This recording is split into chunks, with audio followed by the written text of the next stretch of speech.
Life. The one constant of every new waking day.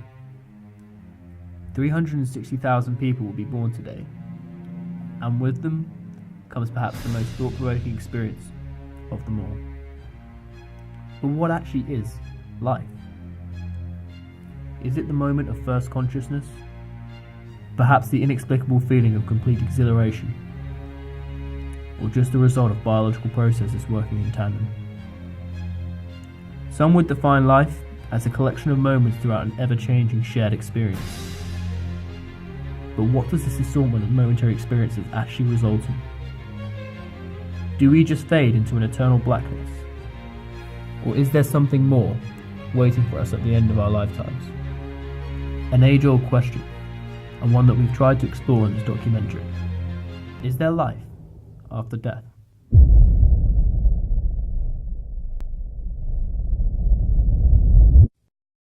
In order to even attempt answering this question, we decided to start our hunt for answers by undertaking research in one of England's most historical and intellectual cities, Oxford. Oxford is known all across the globe for being home to one of the most prestigious universities in the world, but it is the history that draws millions in across the world every year. Nicknamed the City of Dreaming Spires, this was the perfect place to start our descent into the world of spiritualism, and rather fittingly, look into our first topic, dreams. Dreaming is something that has been an integral part of humanity throughout all of history, a constant companion to human consciousness, and just maybe the bridge between our world and other dimensions. It was during our research in Oxford we discovered that there are two prominent types of dreaming that may link to spirituality, those being lucid dreaming and astral projection. Dreaming as a whole is an everyday occurrence which everyone experiences, but could it be possible that lucid dreaming and astral projection in particular could be a gateway into spirituality? A lucid dream is defined as a dream where a dreamer becomes aware they are dreaming. They fully control the dream and the dream environment, and can manipulate it at will.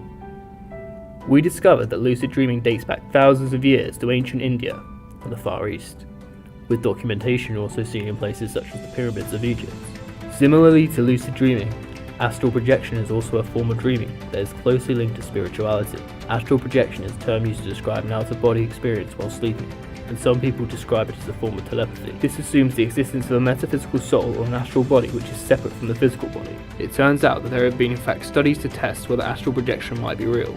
Andrea M. Smith and Claude Mestre created a study after finding someone who claimed they could astral project. They took a brain scan during the process of astral projection and discovered that there was in fact a huge fluctuation in brain activity, which ultimately led the researchers to believe that something unusual was occurring. However, as it's almost unexplainable, they could not provide a definitive answer. During our research for this documentary, we discovered a strong link between the occurrence of dreaming and spirituality. More than 40% of the candidates who took part in our survey had experienced a lucid dream or astral projection. According to some theorists and believers in spiritualism, these people would therefore be more in touch with their spiritual side. Another aspect of this so-called spiritual side is the third eye. It is seen as the meta-organ of the body. Essentially, it is your mind and all of your senses working together as one in a much more powerful way. Opening your third eye can be achieved by changing your diet and meditation. The third eye is a doorway to all things psychic and spiritual. Opening your third eye is simple, however training it and being able to allow yourself to enter the spiritual world and other dimensions is much more difficult. A major component of the third eye is energy. This kind of energy is all around us, however it is more powerful in some compared to others. It is a misconception that energy cannot be seen or measured, as recently a new science called bioelectrography has been introduced. This science takes fingerprints and shows the amount of energy in that fingerprint. After going to a specialist who took a fingerprint of a medium before and after they were inhibited with an entity, we can really see the difference between the two. The white and blue colours show the energy in the finger, while the red shows mental state. The perfect fingerprint would be one where the colours are all separated with blue on the side and white on the top. The entity's fingerprint is close to perfect when considering this. It is very hard to get your head around that there is a difference in the fingerprints, although they are from essentially the same person. This idea of inhibiting energy and its link to spiritualism took us 5,900 miles away to the heart of South America, Brazil. Me agarré del pie de un dos, se cerró mi corazón. Fui de saco al trabajo y se cerró mi corazón. Me cambié a una casa, pero ahí no quepo yo. no caben mis zapatos, ni la luna ni el sol. Se cerró mi corazón, me agarré del pie de un dios, se cerró mi corazón. We managed to gain contacts in Brazil who would shed more light on our journey to find out whether or not there is life after death. Our contact, Karen, invited Joey to observe and film a spiritualist ceremony. A ceremony in which she claimed she could channel the dead. One thing that intrigued us throughout our documentary was the reason why people were hesitant to believe in spirituality. Na verdade, eles deveriam acreditar em Deus, porque Deus é o comando de tudo. Então, quando vem entidades em terra, é assim porque Deus determina. Eu sou um canal de comunicação. Então, o Pai determina que aquela pessoa ela seja ajudada dentro do merecimento dela e ela vai ser. E assim também o é com as entidades quando vem em terra. Also interested in finding out more about the channeling process that was going to take place. A bebida das entidades, o fumo, a bebida, são os elementos que eles usam, na verdade, não para eles. Eles usam para as pessoas e principalmente para aqueles que eles estão atendendo. Então, por isso que ele oferece a bebida para as pessoas. Isso não me afeta, graças a Deus, nunca me afetou. E não é o meu caso, porque eu não bebo. Eu não gosto de beber. Eu fumo, não vou dizer que não, mas bebida não. Karen is a self-professed medium who claims she is one of 10 in the world who is fully unconscious when inhibited by spiritual energy. We believed if we could document a spiritualist inhibition, it would go some way to answering the question of life existing after death. While we knew this ceremony was going to be unusual, nothing could prepare Joey for what he was about to witness. So, as soon as I walked into the room, basically everything just felt completely different. Obviously, we walked from the street to inside the actual room where the ceremony was taking place, and honestly, I felt this sort of energy in the room. It sounds a bit crazy to say, but the room just felt different as soon as you walked in. It's kind of difficult to describe.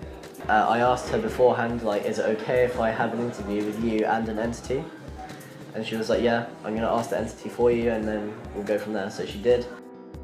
As the night went on, it was clear things were getting more and more intense. While the footage we obtained was good so far, we were waiting for an opportunity to conduct an interview with one of the inhibiting spirits, as obviously we had several questions we wanted to ask.